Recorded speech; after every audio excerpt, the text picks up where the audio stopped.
EVE-ILL. That means the ills of what Eve set in motion in the Garden of Eden. Sisters, I hear so many women say, when I get up to heaven, honey, I'm going to lay that Eve out. I'm going to slap Eve for what she did to us as women. And I want to say this to you, honey, it's no need to do that. Let me tell you why. Number one, you should be so happy you made it in that who cares about what Eve did? Especially since God sent a remedy for all that she did in the person of Jesus the Christ. And number two, while we're holding a grudge against her, we should be spending that energy concentrating on the remedy, Jesus the Christ, because he and only he is the remedy for the sinful state that was set in motion by Eve's catastrophic decision in the Garden of Eden. Now, let's see what the Word of God has to say about delivering us from EVE-ILL, Eve ill.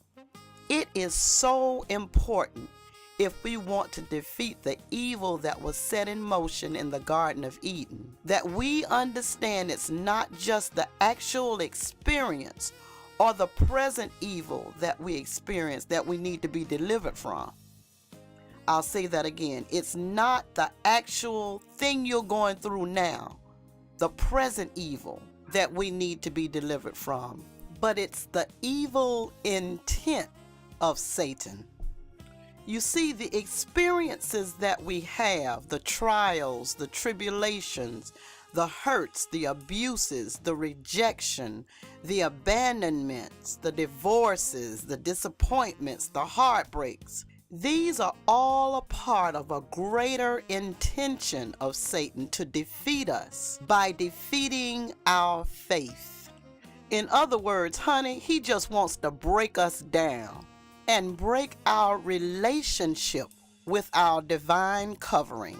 So when we say deliver us from evil, we should really mean deliver us from Satan's intention to defeat us by putting so much pressure and evil experiences on us that we will react like Lot's wife, who suggested to him, why don't you just curse God and die? But baby, let me respond to that in sister girl style. The devil is 50 million lies. Before I'll take back my love and my praise for God, I'll add more to it, sugar. So now that we know what the real intention of evil is supposed to do to us, let's talk about 3 things that we need to do initially in order to be delivered from evil. Number 1, start by identifying the root of the offense, the root of the evil. And when I say that, I mean the core event or the initial event or experience that we really need to be delivered from. You see, in each person's life, there's a purpose and a plan that God has for each and every one of us. But just like God has a purpose and a plan for good and not of evil to bring us to an expected end,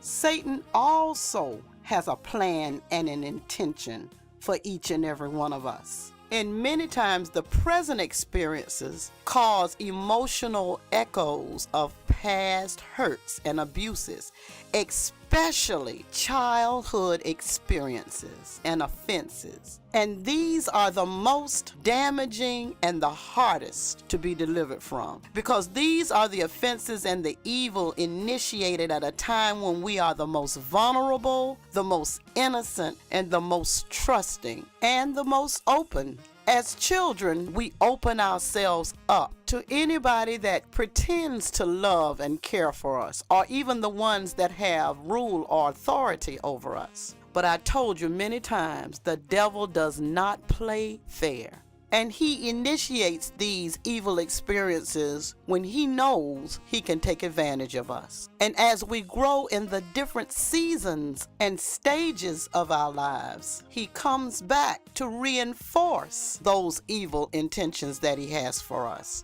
So many times the present experiences that we go through can cause emotional echoes of past hurts and past abuses. So in many instances, we don't want to reflect on these horrible memories because what happened was so unfair and so painful until we feel that if we can just forget about it and act like it never happened, it would just go away. But many times children, when they come under the attack of someone who takes advantage of them or abuses them, they have this uncanny way of blaming themselves for the actual offense. And that guilt that they carry from blaming themselves follows them throughout their lifetime, and it's fertile ground for the enemy to literally destroy us from something that wasn't even our fault. Even though Satan has convinced us that we are the blame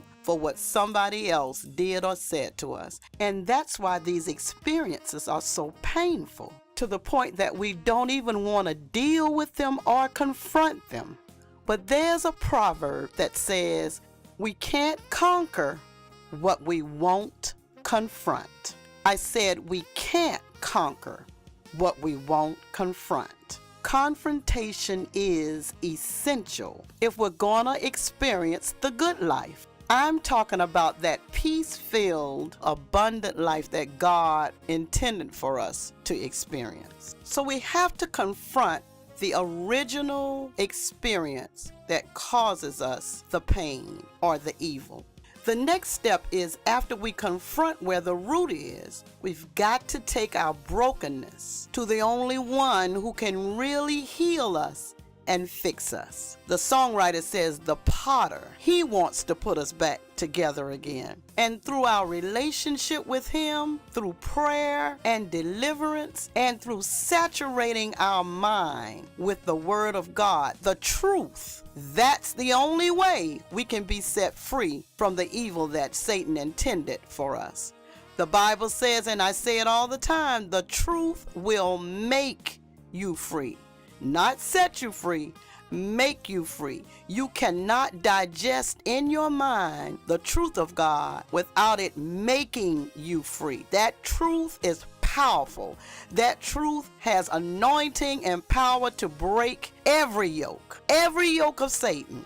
The truth of God can break it. And the third thing we have to do in order to be delivered from evil is to reposition ourselves spiritually, emotionally, and physically so that we won't continue to be victimized by the evil. Let me give you a good example. Many times when girls are abused by men as children, if they don't get healed from that abuse, when they become women, they position themselves over and over again to be abused the same way because they've never been healed from the initial evil or the initial offense. But when God comes with his delivering power and his anointing to destroy that yoke, then you make sure you never position yourself again in a place where somebody else can abuse you. I've been asked the question many times, why do I keep getting in a relationship over and over again with these crazy men? Why am I so attracted to dysfunctional men? Why do I keep getting trapped in these crazy relationships? It's a very simple answer, honey. It's because you don't know your value.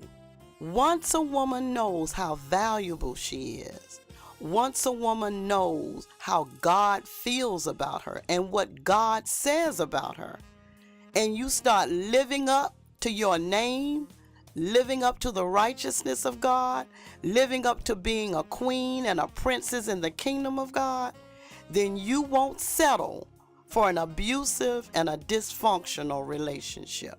You'll know that you're better than that. You'll know that you deserve better than that. And you know that God's purpose and his plan for you is better than that. And you're constantly walking, you're constantly living in the light of truth. Not the lie that Satan wants you to believe, but the truth, because that truth will cause you to live in freedom. The truth will make you free, honey. So we identify the initial evil, we give that situation to God, we allow Him to heal us and restore us, and we are careful to reposition ourselves so we won't be a victim of that evil again. So God, we thank you for this word. We thank you for the word of God that will set us free, that will make us live a life of peace, of fulfillment, of satisfaction, of joy, and of abundance. Father, that's your intention for us as your daughters, as you cover us, as you protect us, as you make ways for us, as you open doors for us, as you transform our minds to think and see the truth. Oh God, we thank you. We love you and we glorify you because even before we were born, your intention for us was good and not evil. Hallelujah. Glory to your precious name for all that you are to us, for your faithfulness to us, for your love for us. And God, we pray for every woman under the sound of my voice who's struggling with who she is, who's struggling with her sexuality, who's struggling with the truth, who's struggling with lies that were planted in her life as a child. Lord, I pray that you would break the chains of Satan on this woman's life. Have your way in her life. Show her who she really is in you and what your intention is for her life. Let her experience the good life, the peace-filled life, the abundant life that you intended for her when she was born. In the name of Jesus, have your way, Lord. Have your way, Lord. Set her free, Jesus, in Jesus' name. That mother who's standing in the house right now crying because she doesn't know how her needs are going to be met. God, show her the way that you would have her to go. Make a way, open a door for her in the name of Jesus. Lord, do it for her. Do it for her right now in the name of Jesus. Give her the faith to believe that you can do this for her in the name of Jesus. Let her see how valuable she is in your kingdom, in your eyes, in your mind, how valuable she is to you. In the name of Jesus, we pray and we thank you. We glorify you for your delivering power and for your saving grace. Glory to your name, Jesus. Hallelujah. Glory to your name. Glory, glory, glory. We praise God for you tuning in today, and we hope that this word has been a blessing to you. And if you need prayer, you can call our prayer line. That's area code 904-910-5484. 910-5484. Ladies, God has a blessing with your name on it. That means it's just for you. Why? Because God is something. I mean, he's something about his girls and his guys too. Love you. Thank you for listening to Woman Ministries with Evangelist Janice Webster. For prayer or counseling, call area code 904-910-5484 or write P.O. Box 66147, Jacksonville, Florida 32208. Until next Saturday, remember, God is something about his girls.